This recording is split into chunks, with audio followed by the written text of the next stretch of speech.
Hi, Phyllis here from southernfrugal.com. This afternoon, it's late. We're getting ready to have our main meal of the day for supper tonight, and we're going to fix a hearty winter chowder. I mean, it is really hearty too. So, first thing I've done, let me turn the camera down, is I've heated up 3 cups of water to the boiling point. I'm going to dump in here, oops, let me move this off the burner. I'm going to dump in the 3 cups of water, 3 cubes of chicken flavored bouillon. And I think this is Weiler's. It says Southern Home Brand, but I think Weiler's makes it for them. Anyway, I like the Weiler's best, and I'm sure this is the same thing. So you're just going to dissolve those 3 cubes in 3 cups of water. Alright, so we've got 4 tablespoons of butter here, and we're going to saute the vegetables. Half a cup of green bell peppers, right in on that butter. Half a cup of sliced carrots. Half a cup of chopped celery, and I chopped it in little pieces. Half a cup of chopped onions. Just going to put all that in, and we are going to cook these vegetables not to the point where they're going to turn brown. We just want them cooked.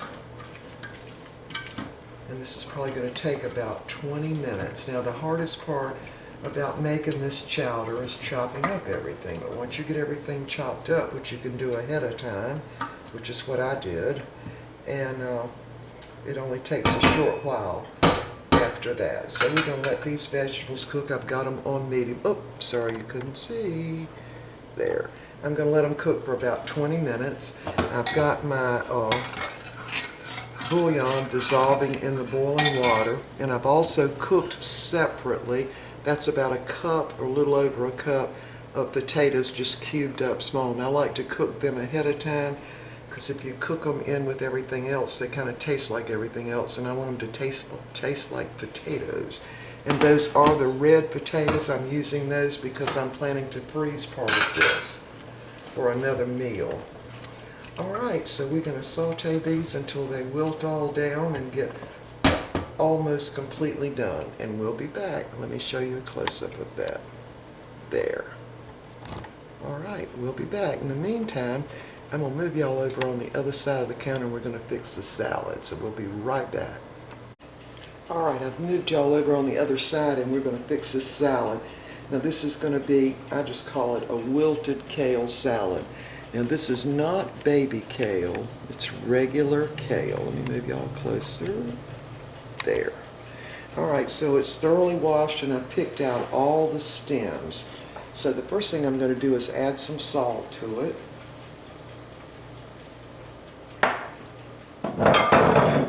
Then I'm going to sprinkle in a little bit of oregano just to sharpen the taste of it. Not much, maybe, I don't know, half a teaspoon maybe. And also a little bit of garlic powder, just a little bit. Also maybe another half teaspoon or so. And then I'm going to sprinkle in a little apple cider vinegar. Maybe a tablespoon, and also a tablespoon of oil. Just sprinkle it all over. Alright, and that's it. Now we're going to massage it. And what that's going to do is start breaking up the fibers, and the volume, of course, is going to go way down. Just massage it and squeeze it and whatever.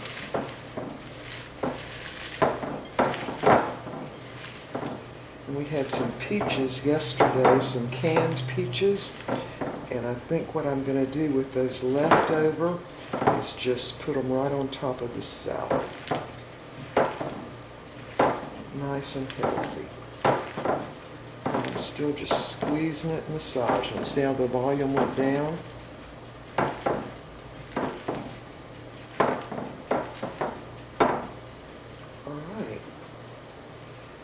Now we're still waiting for the vegetables to finish cooking. It won't be too much longer. We'll be back.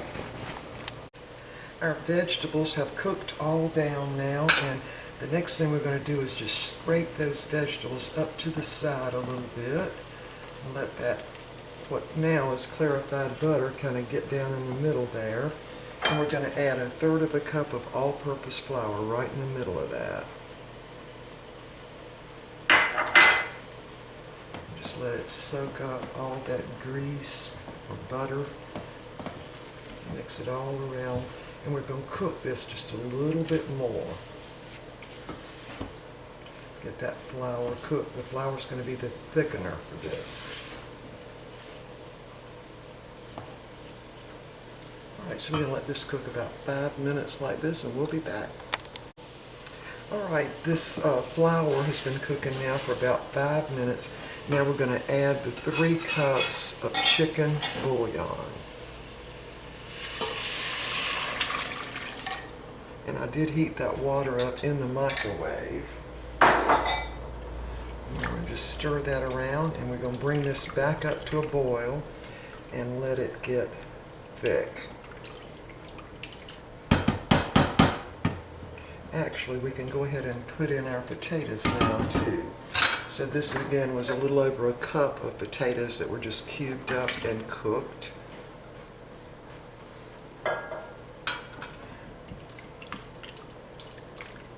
Alright, so I'm going to turn the burner up a little above medium-low and let that thicken up, and we'll be back and add the balance of the ingredients.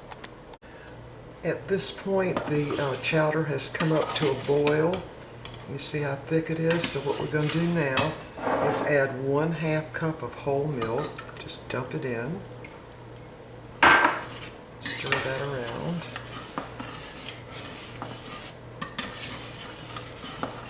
And I'm using my metal spatula to make sure nothing sticks to the bottom.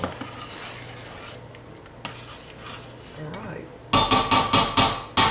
So now all I have to do is add 2 more ingredients.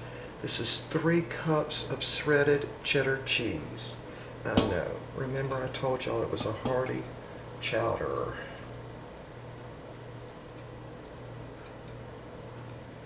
Alright. Now we're just going to stir this around and let that cheese melt. We really don't want it to come back to a boil because we've already added our milk. It won't take but a second for that cheese to melt. Now we're going to add about 2 tablespoons of fresh chopped parsley. Now you could use dried if you wanted to. Actually, I'm only going to add about 1.5 tablespoons of that. Now I've got my burner on medium-low now.